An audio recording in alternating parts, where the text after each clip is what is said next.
இந்த வீடியோ யாருக்காகனா, நான் திரும்ப திரும்ப படிக்கிறேன், திரும்ப திரும்ப எழுதி பார்க்குறேன், ஆனால் எக்ஸாம்னு வரப்போது எல்லாத்தையும் மறந்துடுறேன். இதோ இந்த வீடியோ உங்களுக்காக தான்.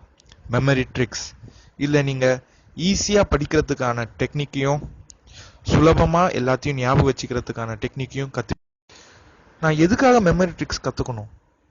இதை கற்றுக்கிறதுனால எனக்கு என்ன லாபம்?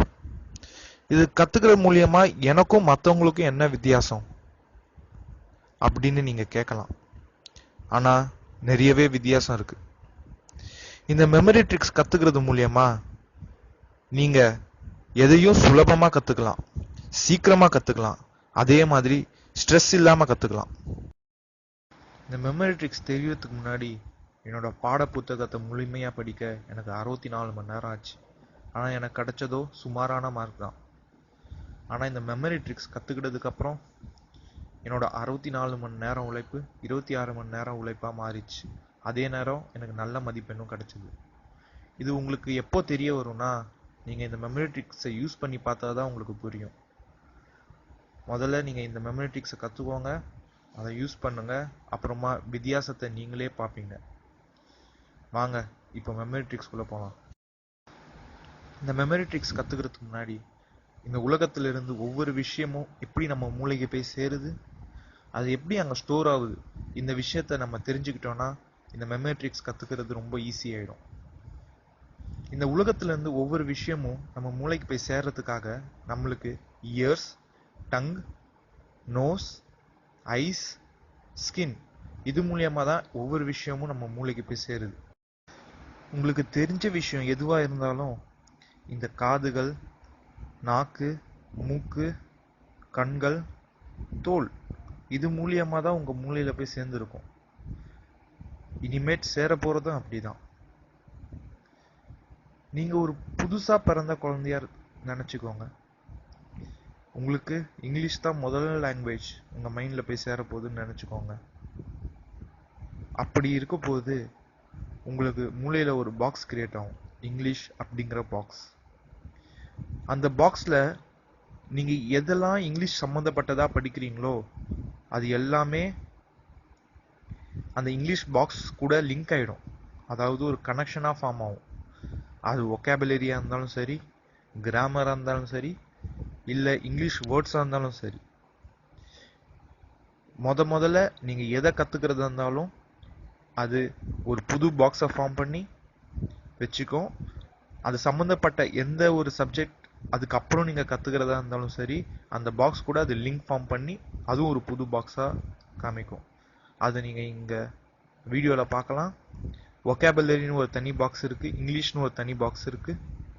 அந்த இங்கிலீஷ்னு பாக்ஸ் கூட அதுதான் உங்களோட பழைய விஷயங்கள், இங்கிலீஷ் சம்பந்தப்பட்ட விஷயங்கள் எல்லாம் அந்த இங்கிலீஷ் பாக்ஸ்குள்ள தான் இருக்கும்.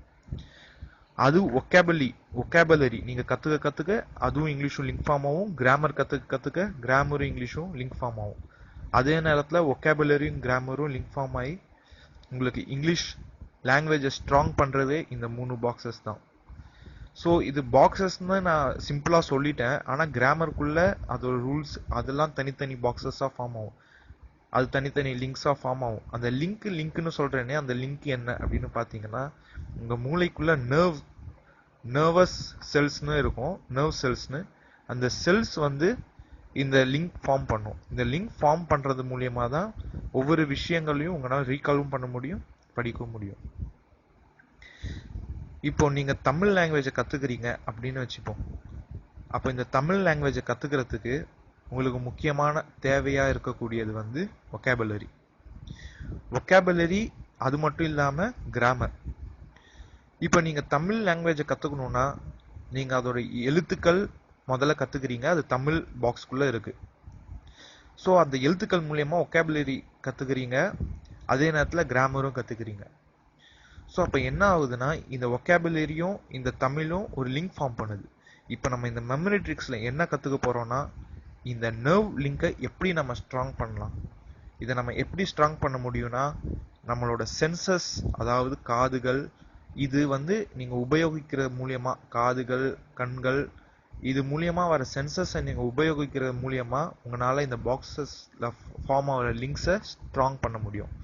இது இப்போ பிறந்த புது டெக்னிக் கிடையாது. நம்மளோட பாரம்பரியமான நம்ம பழங்கால முறையில் ஆன ஒரு டெக்னிக் தான் இது. இது ஏன்ஷியன்ட் இந்தியன்ஸ் பிற்காலத்து மனிதர்கள் யூஸ் பண்ணியிருக்காங்க. இப்போ இது நம்ம சப்ஜெக்ட்காக யூஸ் பண்ண போகிறோம்.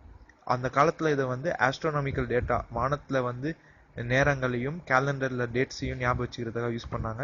இப்போ நம்ம இதுக்காக மெமரி ட்ரிக்ஸ் பாடம் கற்றுக்கிறதுக்காக என்னோட